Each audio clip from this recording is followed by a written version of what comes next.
Well, nothing's more real world at times that takes you back when you do look at news. And remember the whole idea of Maverick and Goose, the need for speed?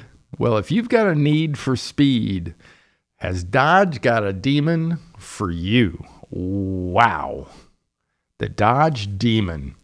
Yeah, that's not a typo. The Dodge Demon has 840 horsepower. That's a plane. That's a land rocket. That's legit street legal? Really? Check this out.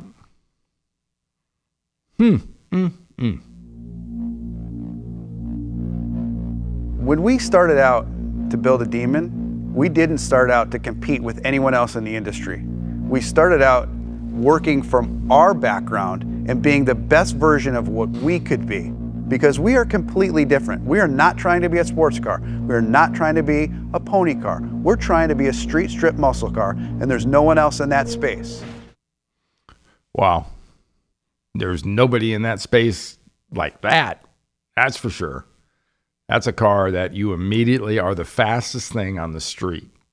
Short of having to pay, $1 million, $2 million, $3 million from some exotic spaceship car. That's price-wise, too. It's not reasonable. Don't get me wrong. But the price is going to be pretty feisty. But the performance and the power, wow. Wow. You know, if you've got compensation issues, is that a car for you?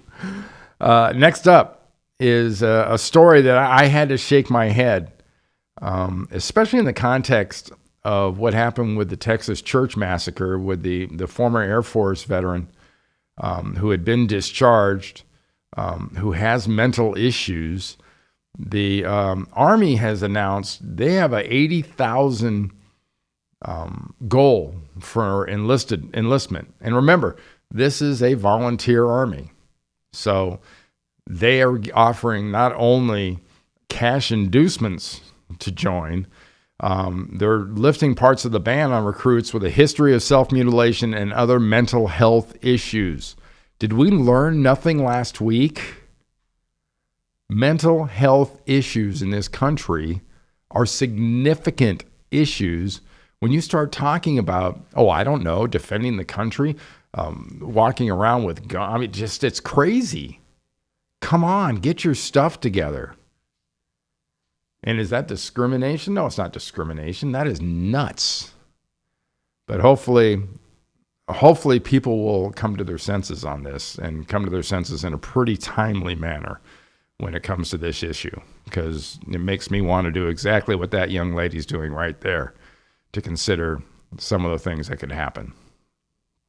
A couple of weeks ago, we talked about an issue that it seemed like a kind of far off, just crazy left field kind of story. And that was a story about the plague in Madagascar. Well, it's not a crazy faraway story. A couple weeks later, it has progressed.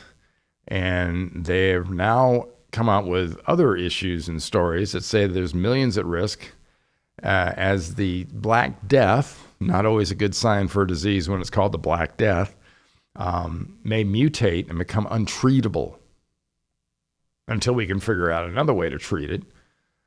But this is for real. I mean, they are spraying and disinfecting in Madagascar and other parts of Africa. And if this thing gets any traction, you're talking about millions and millions of people. Take this seriously. This is kind of like the Ebola thing.